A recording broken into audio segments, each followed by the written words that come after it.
Sábado 25 de julho de 2015, 10 horas da manhã, o dia raiou lindo, sol maravilhoso, iluminador, o céu azul límpido. Não, nem se compara, parece impossível que a gente sofreu uma semana inteira de ataques dos jatos da engenharia climática, despejando rastros químicos que expandiam, formavam uma cerração, uma camada gelatinosa na atmosfera e por baixo, devido às massas de ar, chuva constante. Até ontem à noite, por volta das 10, 11 da noite, choveu intensamente na região aqui de Castro do Paraná, e toda a região do Paraná preocupou realmente que essa chuva continuasse a noite inteira. Como a gente não acompanha por imagens aéreas, então não tínhamos ideia de como que a engenharia climática, já estavam fumigando o alto da atmosfera, né? Os jatos em elevada altitude. Mas hoje de manhã o sol conseguiu romper o cinturão da geoengenharia climática e o céu está azul divino, azul transparente, azul bebê. Essa coisa, esse sol que amplia a nossa energia, aumenta os níveis de vitamina D, aumenta a atividade emocional,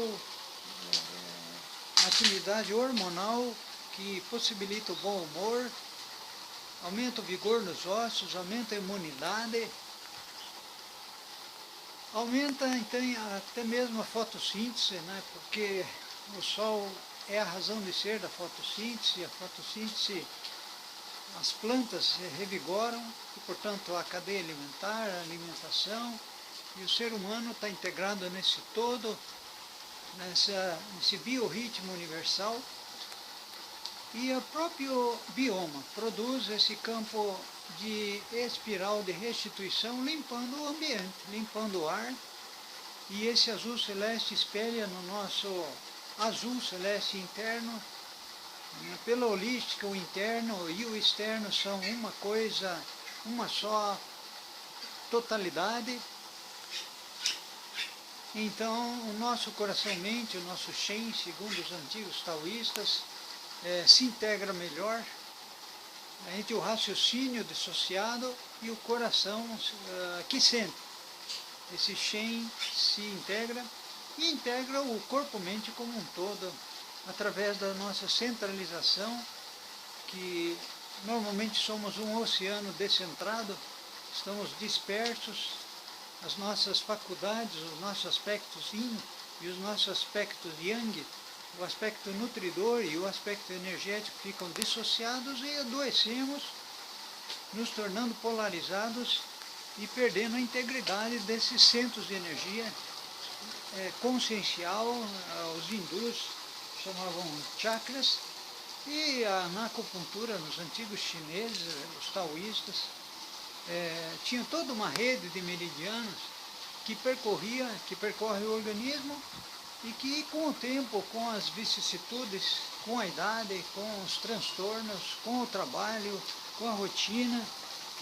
fragmentada, com a cultura que não ajuda, não privilegia essa integração, esses canais, esses pontos de energia e os canais que percorrem o nosso organismo, dos pés à cabeça, para as extremidades, se dissociam também. Eles perdem a distinção, perdem a individualidade desses canais, fluxos de energia, e ficamos cada vez mais adoecendo, mais estranhos a nós mesmos e mais, tipo assim, ovelhas, né, suscetíveis à ação desses nefastos da geoengenharia climática, dos donos do mundo e de suas manipulações genéticas, ambientais, alimentares, as suas guerras, as suas políticas de fragmentação, de combate aos estados, de combate às culturas, vamos dizer, homogeneizando, pasteurizando essas culturas locais, em vistas de lucro e especulação, em vista de dependência dos países e dos governos, né? Como está acontecendo com o Brasil, nós consideramos que os ataques da geoengenharia climática e seus jatos nefastos, eles estão buscando enfraquecer o nosso país, o nosso governo,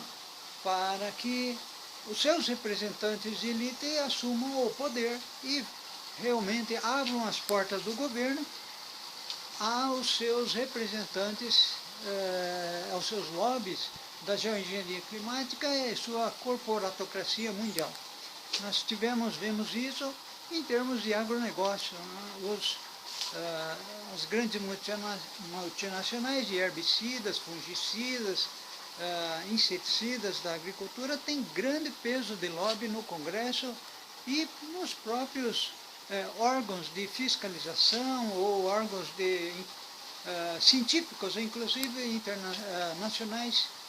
CNBio, né, o Conselho de Segurança da Biologia, dos alimentos, enfim, e de tudo que pode interferir na saúde humana, nas vigilâncias sanitárias dos municípios. Eles têm infiltração para defender os seus interesses, né? Nós temos agora, recentemente, a Monsanto especulando no Brasil, investindo em centros de pesquisa. Enquanto isso, o governo se vê obrigado a retrair seus investimentos, diminuir vamos dizer assim, a economia que se faz para pagar a dívida, os juros, e diminui o investimento nas áreas sociais e áreas de pesquisa, né? Temos várias polêmicas de diminuição desse orçamento para essas áreas e, obviamente, que as multinacionais, a corporatocracia, que investe pesadamente na geoengenharia climática internacional, investe nos vazios que o governo deixa, que o governo do PT, né, ou pelo menos o governo da Dilma, da presidenta Dilma, se vê obrigado a fazer essas políticas de parceria com vários partidos para manter a base de representação e ter seus projetos ou voz no Congresso, nos deputados, nos senadores. Nós vemos que a presidenta Dilma está fazendo o possível, está sofrendo demais pressão por todos os lados, inclusive do seu próprio partido, né, o PT, faz pressão porque vê que as medidas que o governo se viu obrigado de implementar no orçamento, os cortes, enfim, estão criando dificuldades econômicas em várias áreas dos setores da produção, desemprego e muitas vezes carestia, inflação. Mas é uma imposição internacional, não estamos isolados, o país faz parte de uma rede global de comércio e está incluído, evidentemente, vamos dizer assim, os superpoderosos, as superpotências, os seus banqueiros, o Banco Mundial, o FMI. Nós não pretendemos nem imaginamos que a presidenta Dilma governe sozinho, baseado no seu projeto de eleição. Sabemos que existe, nós mesmos, dentro do nosso orçamento, temos que fazer economia, temos que cortar, vamos dizer assim, áreas da nossa vida que estamos investindo, quando estamos acostumados a gastar, nós temos que cortar esses gastos, esses investimentos, dispensar viagens, dispensar carro zero, voltar para poder ter dinheiro, né? Para poder ter vamos dizer assim, um pé de meia a mais para até saldar as dívidas e aplicar nas áreas essenciais. E é isso que o governo Dilma tem fazendo, precisa fazer, para não sofrer mais ainda com esses ataques de todos os lados, né? Seu barco está sendo atacado de todos os lados. Eu imagino o grau de pressão que a presidenta Dilma e seu staff está sofrendo para manter vamos dizer assim, a coerência do governo, manter os ministérios, um país desse tamanho, tão gigantesco, continental, que se está abrindo mais, vamos dizer assim, possibilidade de estados, né? Cada estado precisa da representação para manter a governabilidade, então o ministério incha naturalmente, e depois os deputados se dividem, eles têm seus próprios projetos eleitoreiros, então na medida que o governo faz sua economia, os deputados querem gastar, e a dificuldade dentro da Câmara é muito grande, a pulverização de partidos, que é uma coisa benéfica para a democracia, para não deixar apenas partidos polarizados, só os caciques, os grandes partidos, os pequenos contribuem, só que eles contribuem agora, infelizmente, como uma espécie assim de partidos nanicos, que são uma espécie de coringa, não é? E isso é dominado por áreas, vamos dizer, de oposição, que têm seus próprios interesses, né, dentro do jogo de poder, do xadrez de poder do Brasil. Mas estamos do lado do governo, sabemos que o governo tem essas dificuldades todas e que a presidente Dilma tem a maior das boas intenções, apesar de que nós sabemos ela está bastante limitada no seu projeto Brasil, né, no seu projeto de pátria grande. E a Estação X precisa desse reconhecimento, suas várias sedes, para continuar, vamos dizer assim, denunciando e combatendo os ataques, o resultado desse maciço ataque na nossa economia, tanto rural, na nossa saúde, essas chuvas desastrosas, essas estiagens desastrosas, como tivemos em São Paulo, são todas programadas, são todas estudadas, nada é por acaso, não vem de São Pedro, não é um regime natural, é um regime estudado pelas, vamos dizer, ciências que são financiadas pela grande elite mundial e a sua nova ordem financeira, novamente os ricos, os bilionários dos ricos, ambicionam realmente um poder hegemônico no mundo, e os países submetidos aos seus interesses. Isso é próprio, é lógico, da pirâmide de poder. Não vejo nenhuma conspiração nisso, não vejo. É apenas uma consequência lógica do processo produtivo de acumulação de capital e a luta dos países pela sua própria soberania, a pressão dos povos,